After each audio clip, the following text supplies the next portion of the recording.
Today we are going to discuss about an astable multivibrator circuit using 555 timer IC. We know an astable multivibrator has no stable state.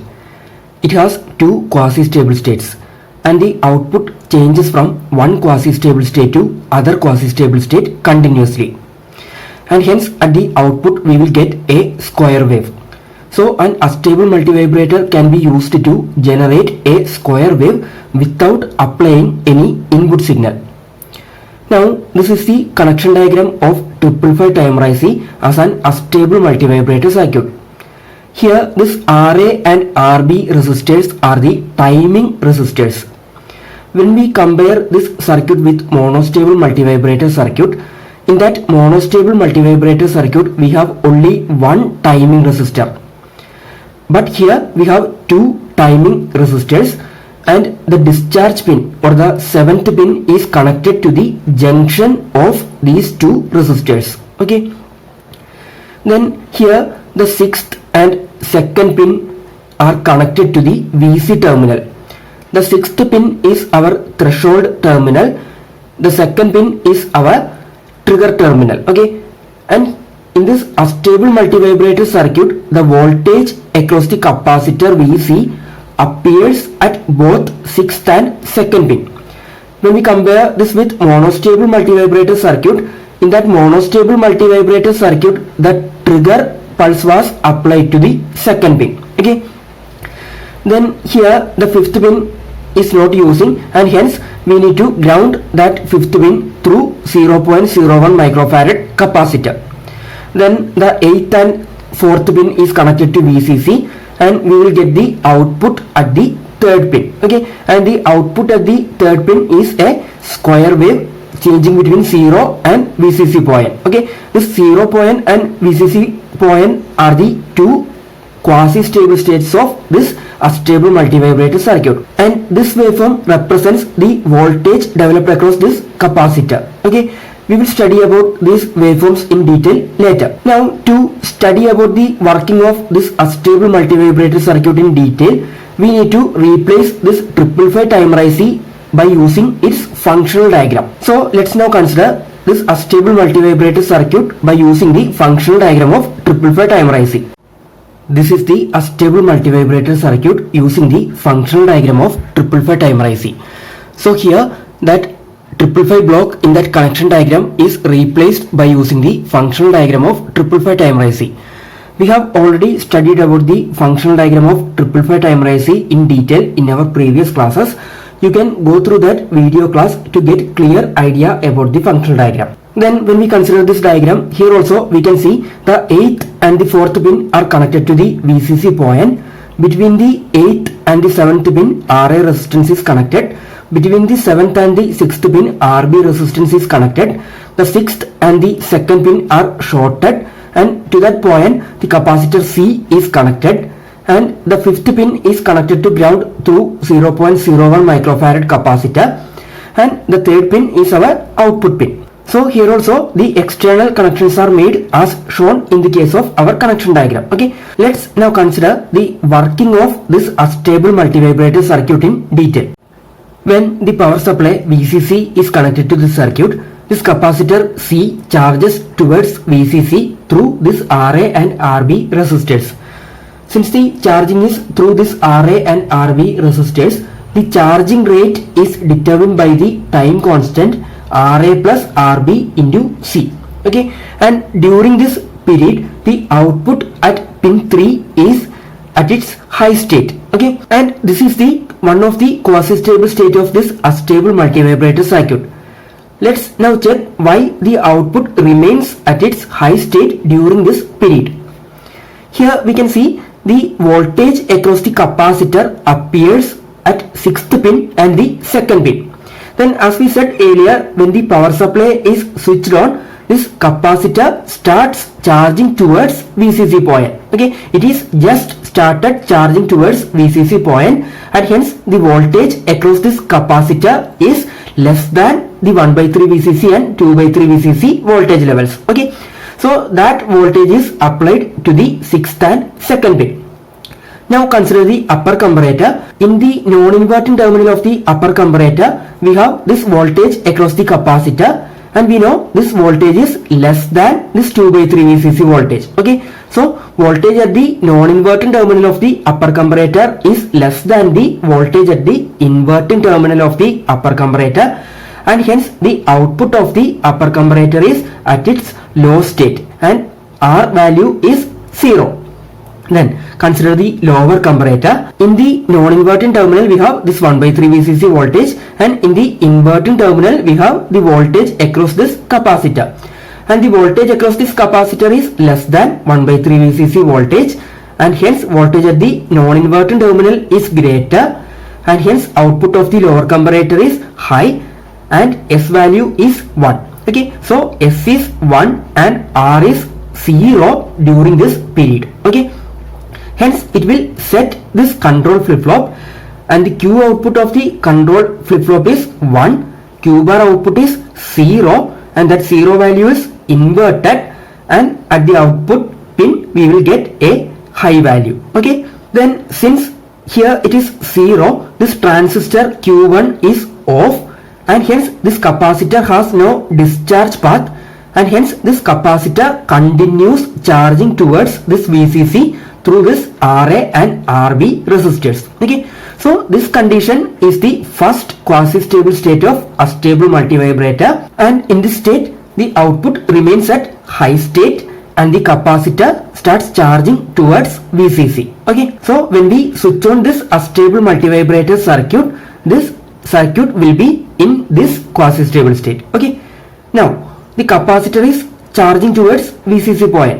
Now consider the point at which the voltage across this capacitor is slightly greater than this 1/3 VCC voltage. Okay, what will happen when the voltage at the second pin is slightly greater than this 1/3 VCC voltage?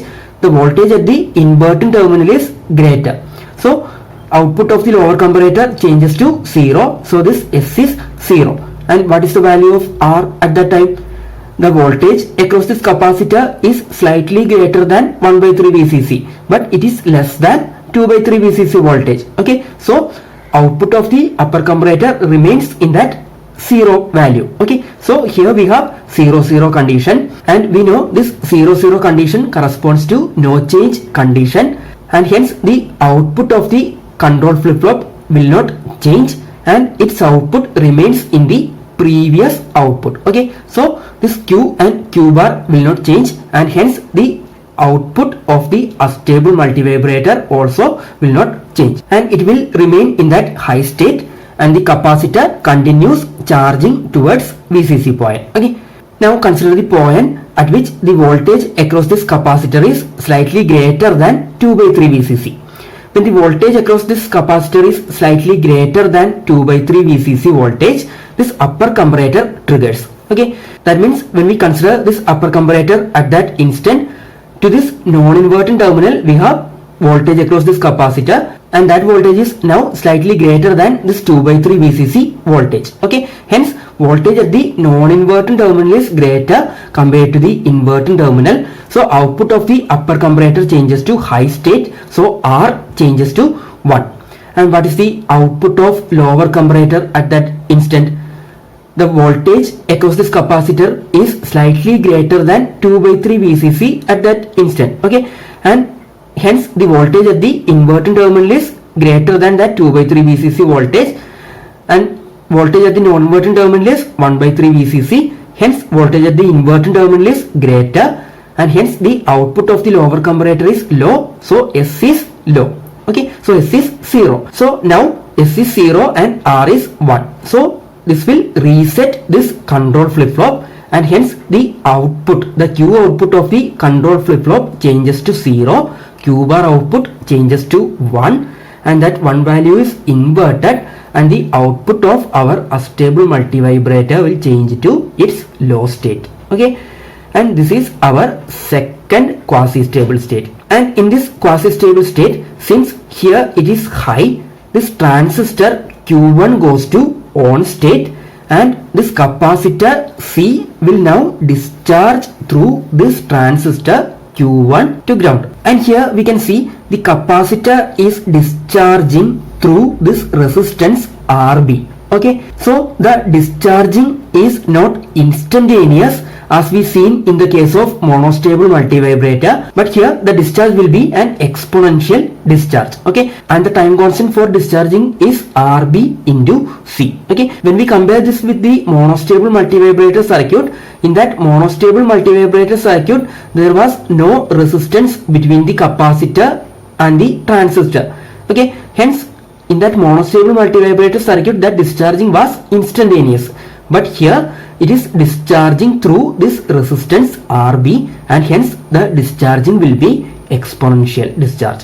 Then when this transistor Q1 goes to on state, there is also a current flow through RA into Q1. Okay, because from VCC through RA and through Q1 there is a current flow to ground. Okay, so when this transistor Q1 goes to on state, there is two currents flowing through R1. The first current is from the capacitor through RB through Q1 to ground, and the second one is from VCC through RA and through Q1 to ground. And hence this RA and RB resistors must be made large enough to limit these currents. The maximum current that is allowed to flow through this transistor Q1 is 0.2 ampere. So we need to choose these RA and RB resistors in such a way that the current through this transistor Q1 never exceeds that 0.2 ampere. So in this second quasi-stable state, the output remains at its low state and the capacitor is discharging from that 2/3 VCC point. Now when the voltage across this capacitor goes less than this 2/3 VCC voltage, the voltage at this sixth pin goes below that 2/3 VCC voltage, and hence the voltage at the inverting terminal of the upper comparator is greater, and hence R goes back to 0 value. And during that time this lower comparator output remains at 0 position because voltage at the second pin is greater than this 1/3 VCC, and hence voltage at the inverting terminal is greater, so S remains at that 0 value. Okay, so S is 0 and R is 0, and that condition corresponds to the no change condition, and hence the Q and Q bar output will not change, and hence the output of the unstable multivibrator also will not change, and it will remain in its low state, and the capacitor C continues discharging through this resistance RB. Okay, so this capacitor is discharging, and when the voltage across this capacitor is slightly less than this 1/3 VCC voltage, this lower comparator triggers. Okay, so when the voltage across this capacitor goes below that 1/3 VCC voltage, voltage at the inverting terminal of the lower comparator is less than the voltage at the non-inverting terminal, and hence the output of the lower comparator changes to high state, so S becomes 1. Okay, and what is the output of upper comparator during that time? When the voltage across this capacitor is slightly less than 1/3 VCC voltage, the voltage at the non-inverting terminal is less than the voltage at the inverting terminal, and hence the output of the upper comparator is low, or R value is 0. Okay, so S is 1 and R is 0, and that will set this control flip-flop, and hence the Q output changes to 1, Q bar output changes to 0, and that 0 value is inverted, and the output of our unstable multivibrator changes to its high state. Okay, so from this quasi-stable state it changes to the other quasi-stable state. Okay, and during this time here we have low value, so this transistor goes to off state. Okay, so this capacitor again starts charging towards VCC through this RA and RB resistors, and now the capacitor is charging from this 1/3 VCC voltage, because when the voltage across the capacitor was reached to this 1/3 VCC voltage, its output changed to this high state. Okay, and at that instant this transistor goes to off state. Okay, so the capacitor will start charging towards VCC from 1/3 VCC voltage. Okay, then as we said earlier, this capacitor continues charging towards VCC, and when the voltage across this capacitor is slightly greater than 2/3 VCC voltage, this upper comparator triggers and it will reset this control flip-flop, and hence the output of the unstable multivibrator goes back to lower level. Okay, and this transistor goes to on state and the capacitor starts discharging, and when the voltage across the capacitor goes slightly less than 1/3 VCC voltage, this lower comparator triggers and it will set the control flip-flop, and the output of the unstable multivibrator changes to its high state again. Okay, so that will continue. Thus we will get a square wave output at the output of the unstable multivibrator circuit without giving any input signal. Okay, let's now consider the working with the help of waveforms. This is the timing sequence of unstable multivibrator circuit. This first waveform represents our output waveform obtained at pin number 3, and this second waveform is our capacitor voltage or the waveform obtained across the capacitor C. Okay, then as we said earlier, when we switch on the circuit, the output of the unstable multivibrator is at its high state, and the capacitor charges towards VCC through RA and RB resistors. Okay, and this is our first quasi-stable state. Okay, and when the voltage across the capacitor is slightly greater than 2/3 VCC voltage, the upper comparator triggers and it will reset the control flip-flop, and hence the output of the unstable multivibrator changes to its low state. Okay, and this is our second quasi-stable state. And when the output changes to its low state, the transistor Q1 goes to on and the capacitor starts discharging through RB resistor. Okay, and since here discharging is through RB resistor, the discharging is exponential. Okay, when we compare this waveform with the monostable multivibrator circuit, in that monostable multivibrator circuit, that discharging was sudden discharge, because in that case there is no resistance between the capacitor and the transistor. Okay, but here RB resistance is present between the capacitor and the transistor, and hence discharging is through that RB resistance. Hence that discharging rate is determined by the time constant RB into C. Okay, and when the voltage across that capacitor is slightly less than 1/3 VCC, that lower comparator triggers and it will set the control flip-flop, and the output of the control flip-flop changes to high state, and also the output of our unstable multivibrator changes to its high state. Okay, and the capacitor starts charging towards VCC through RA and RB resistors. Okay, and when the voltage across the capacitor is slightly greater than 2/3 VCC voltage, the output changes from high state to low state again, and the capacitor starts discharging, and when the voltage across the capacitor is slightly less than 1/3 VCC voltage, the output changes from its low state to high state again, and the capacitor starts charging again, and that will continue. Hence we will get a square wave at the output of this unstable multivibrator circuit without applying any input signal. Okay, and the output waveform changes between 0 and VCC, and when we consider the capacitor voltage, it is changing between 1/3 VCC and 2/3 VCC voltage. Then here this T high is the time duration during which the capacitor charges from 1/3 VCC to 2/3 VCC, and this charging is through RA and RB resistors. So this T high duration actually depends upon the time constant RA plus RB into C.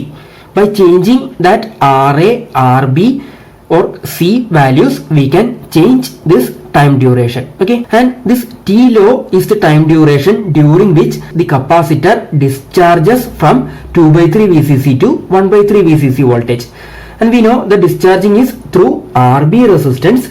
So by changing that RB or C value, we can change this T low duration. If that RA and RB resistors are equal and C value is not changing, then this T low will be half of this T high. Okay, then the total time period T can be calculated by adding this T high and T low. Okay, that means T is equal to T high plus T low. Now we are going to derive an equation for this time period T. For the derivation of this time period T, we will derive the equations for T high and T low separately, and then we will add that two equations together to get the equation for T. Then to derive this T high and T low equations, we will use the equation for instantaneous voltage across the capacitor while it is charging or discharging. And to derive the equation for this T high duration, first we will calculate the time taken by the capacitor to charge from 0 to 2 by 3 VCC, and we will mark that time as T1. Then we will calculate the time taken by the capacitor to charge from 0 to 1 by 3 VCC, and we will mark that time by T2. Then we can calculate this T high by using the T1 and T2 equations as T high is equal to T1 minus T2. Let's now consider that equations. So for the derivation of the time period T, we are using the instantaneous voltage equation for a capacitor while it is charging or discharging. And we know the instantaneous voltage across the capacitor while charging or discharging is given by Vc of t is equal to V final plus V initial minus V final into e raised to minus t by Rc. This Vc of t is the voltage across the capacitor at time t. V final is the voltage towards the capacitor is trying to charge or trying to discharge, and Vi is the initial voltage across the capacitor, and this t is the time instant at which the voltage across the capacitor is Vc of t, and the capacitor is charging or discharging through this resistance R. So this is our equation 1.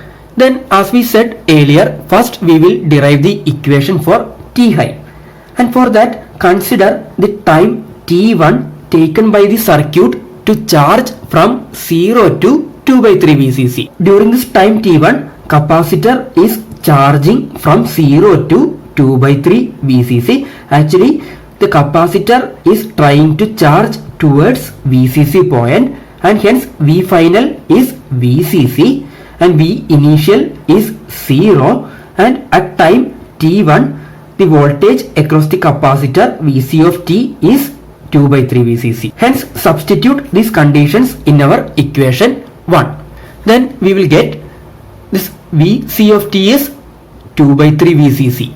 Then V final is VCC, V initial is 0, then V final is VCC, and this t is T1. At time T1, the voltage across the capacitor is 2 by 3 VCC, and that divided by R into C. And when we consider our astable multivibrator circuit, actually the capacitor C is charging through RA plus RB resistors. But here for simplicity, we are denoting that RA plus RB resistance by using this R. Okay, and we will substitute the RA plus RB value for this resistance R at the end of the derivation. Okay, so here for simplicity we are considering that RA plus RB resistance as R. Okay, hence here we will get 2 by 3 VCC is equal to VCC plus 0 minus VCC into e raised to minus T1 divided by RC, and from this we can write VCC minus VCC into e raised to minus T1 by RC, and from that we can take VCC outside. Hence we will get 2 by 3 VCC is equal to VCC into 1 minus e raised to minus T1 divided by RC. Then we can cancel that VCC from both sides. Hence we will get 2 by 3 is equal to 1 minus e raised to minus T1 divided by RC. Then we can rewrite this equation as e raised to minus T1 by RC is equal to 1 minus 2 by 3, and 1 minus 2 by 3 is 1 by 3. Now take natural logarithm on both sides, then we will get minus T1 by RC is equal to natural log of 1 by 3, and natural log of 1 by 3 is minus 1.09. Then from this equation we can write T1 is equal to 1.09 RC. Okay, so the time taken by the capacitor to charge from 0 to 2 by 3 VCC is 1.09 RC. Now consider the time T2 taken by the circuit to charge from 0 to 1 by 3 VCC. During this time T2, V final is VCC because capacitor is actually trying to charge towards VCC. Hence V final is VCC, V initial is 0, and at time T2 the voltage across the capacitor Vc of t is equal to 1 by 3 VCC. Now substitute these conditions in our equation 1. So when we substitute that conditions in our equation 1, then that Vc of t is 1 by 3 VCC at time T2, V final is VCC, V initial is 0, V final is VCC, and that Ra plus Rb is denoted by R. Hence we will get 1 by 3 VCC is equal to VCC plus 0 minus VCC into e raised to minus T2 divided by RC. Okay, then from this we can write VCC minus VCC into e raised to minus T2 by RC, and from that we can take that VCC outside. Hence we will get VCC into 1 minus e raised to minus T2 by RC. Then we can cancel that VCC from both sides. Then after rearranging we will get e raised to minus T2 by RC is equal to 1 minus 1 by 3. Okay, and 1 minus 1 by 3 is 2 by 3. Then take natural logarithm on both sides. Then here we will get minus T2 by RC, and that is equal to natural log of 2 by 3. And natural log of 2 by 3 is minus 0.405. Hence from this equation we can write T2 is equal to 0.405 RC. Okay, so this is the time taken by the capacitor to charge from 0 to 1 by 3 VCC. So the time taken by the capacitor to charge from 1 by 3 VCC to 2 by 3 VCC can be calculated by T high is equal to T1 minus T2, because T1 is the time taken by the capacitor to charge from 0 to 2 by 3 VCC, and T2 is the time taken by the capacitor to charge from 0 to 1 by 3 VCC.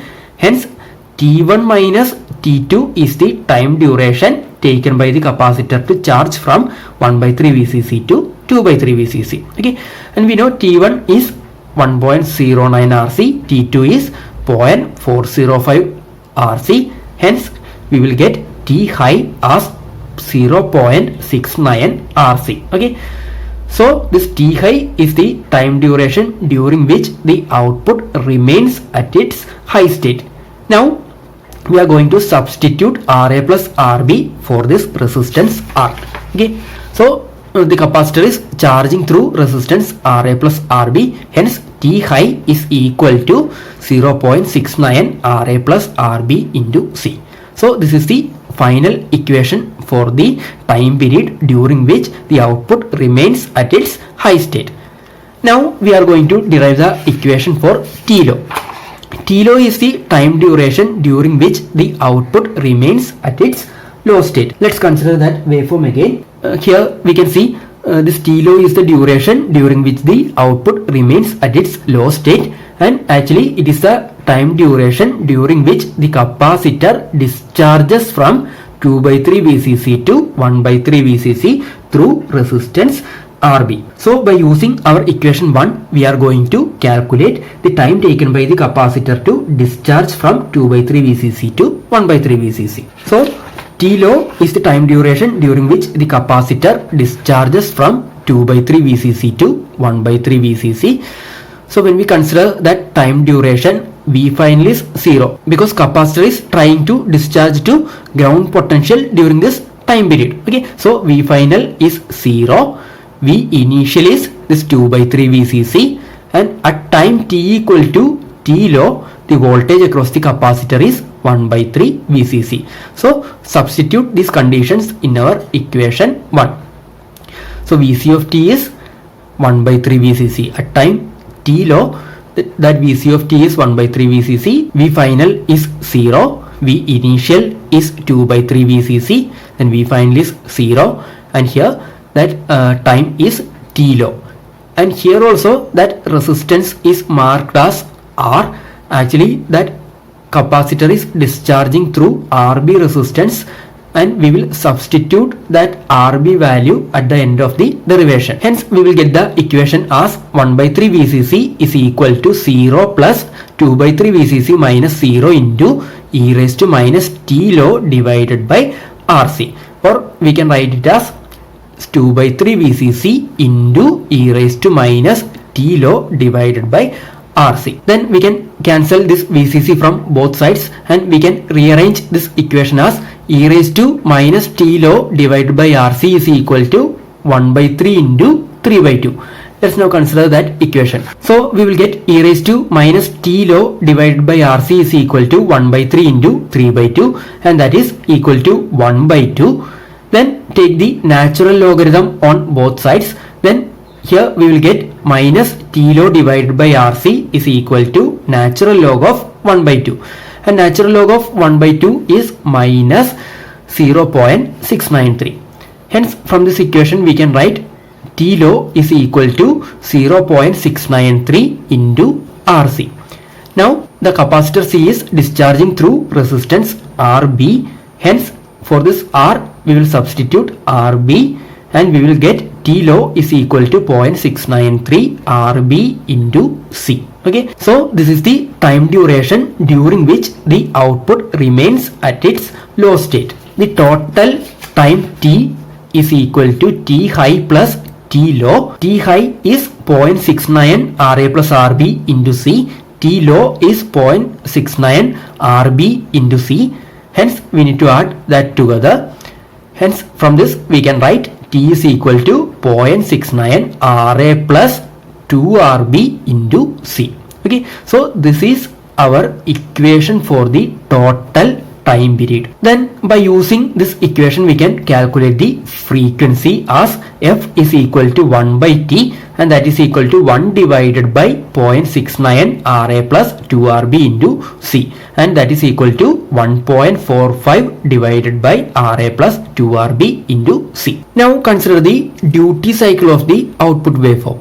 We know the duty cycle of a square wave is equal to T on divided by T on plus T off, or the duty cycle is equal to the time duration during which it remains in its high state divided by the total time period. Okay, this T on is the time duration during which the output remains at its high state. This T on plus T off is the total time period. Okay, so duty cycle D is equal to T on divided by T on plus T off, or T high divided by T high plus T low, and normally it is represented as a percentage. Okay, so D is equal to T on divided by T on plus T off into 100%, and that is equal to T on divided by T into 100%.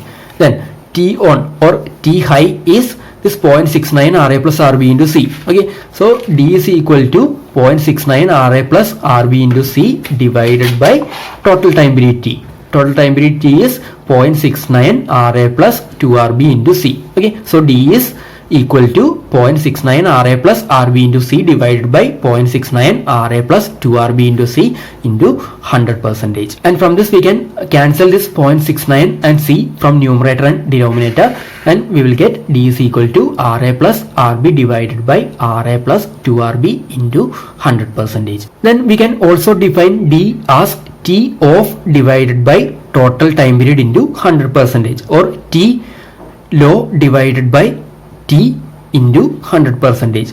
We know T off or T low is 0.69 RB into C. Hence D is equal to 0.69 RB into C divided by 0.69 RA plus 2RB into C into 100%, and that is equal to RB divided by RA plus 2RB into 100%. And this duty cycle value is less than 50%. Consider that waveform again. When we consider this waveform, here we can see actually that charging is through RA plus RB resistance and discharging is through RB resistance. So that charging time is more and that discharging time is less compared to the charging time. Okay, so the time duration in which the output remains at its high state is more compared to the time duration in which the output remains at its low state. Okay, hence the duty cycle will be less than 50%. We will get a 50% duty cycle only when this waveform is symmetrical. That means when the on time is equal to the off time. Okay, so let's now consider a circuit to obtain 50% duty cycle. So this is an unstable multivibrator circuit with 50% duty cycle. Here the change in the circuit diagram is that a diode D is connected in parallel to RB like this.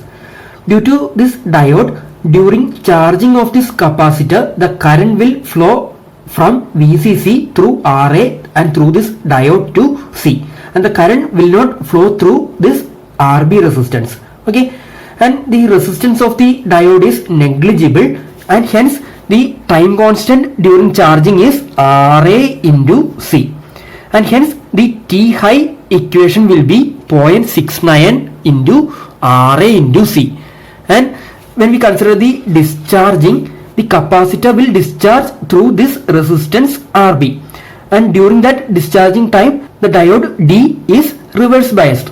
Okay, and hence no current will flow through this diode D, and discharging is through this resistance RB. Okay, so T low is 0.69 into RB into C, and the total time period will be T high plus T low, and that is equal to 0.69 RA into C plus 0.69 RB into C, and that is equal to 0.69 RA plus RB into C. And from this we can write the frequency equation as F is equal to 1 divided by 0.69 RA plus RB into C, and that is equal to 1.45 divided by RA plus RB into C. Okay, and if this RA resistance is equal to RB resistance, then this T high is equal to T low. That means the on time is equal to the off time. Okay, and hence we will get a symmetrical output waveform by using this circuit diagram if this RA resistance is equal to this RB resistance. Then the duty cycle D can be given by D is equal to T on divided by T, and that is equal to 0.69 RA into C divided by 0.69 RA plus RB into C, and that is equal to RA divided by RA plus RB into 100%. Normally this D is represented as a percentage, and when the two resistors are equal, then we will get this D as 50%. When the two resistors are equal to R, here we will get R divided by R plus R, or R divided by 2R. Okay, and that is equal to 1 by 2, and from that we will get D is equal to 50%. That means when RA is equal to RB, the output waveform will be symmetrical. The duration in which it remains in its high state is equal to the duration it remains in its low state. The T high and T low duration will be same. Okay.